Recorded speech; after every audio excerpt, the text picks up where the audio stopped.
Tu veux te sentir mieux? Mais arrête de répéter tout le temps. L'objectif, c'est d'être spontané. Sur le papier, l'objectif d'authenticité, il est juste parfait.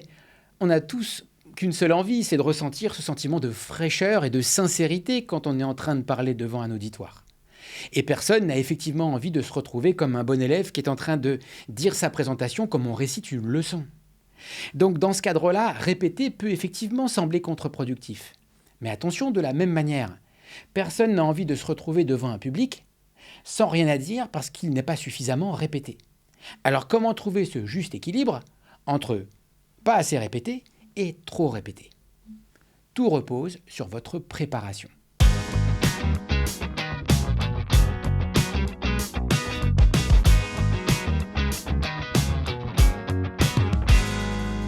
Se préparer dans le cadre de la méthode de pleine confiance, c'est tout ce que vous allez faire pour construire le fil de cohérence que vous allez suivre, de la première phrase que vous allez dire à la dernière. Ça va vous demander du temps, vous allez associer les idées, vous allez jouer pour trouver le meilleur ordre, vous allez trouver vos transitions et à la fin, en fonction de vos habitudes ou de votre expérience, vous aurez soit un texte complètement rédigé, soit une liste de bullet points qui indique le chemin que vous allez suivre en parlant. Maintenant, ce qui nous intéresse, c'est comment être capable de dire sincèrement tout ce que vous avez écrit.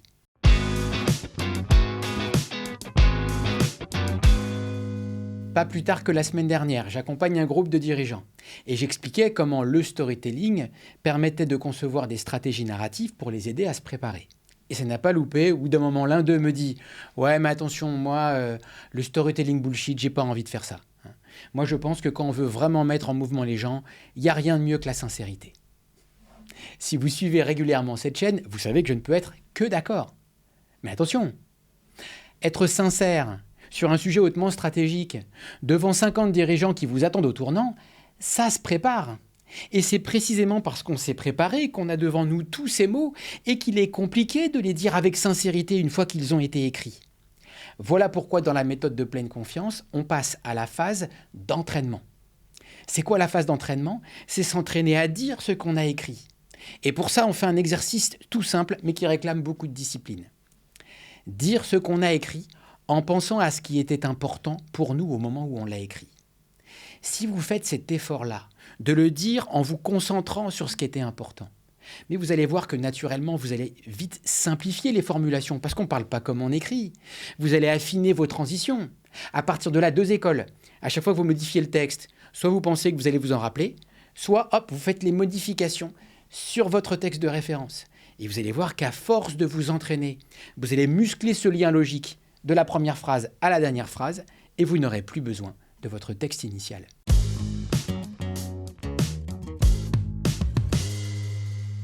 La phase d'entraînement va vous permettre d'exprimer en toute sincérité le contenu de votre préparation.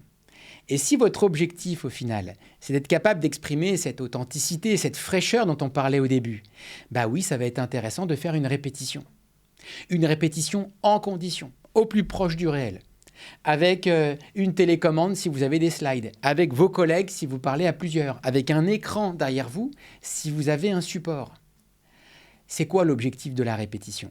C'est d'être concentré au moins une fois sur tout ce qui va être à réaliser techniquement pour que le jour J, la technique se fasse automatiquement et que vous puissiez être pleinement concentré sur votre auditoire et sur ce que vous voulez provoquer chez eux en leur parlant.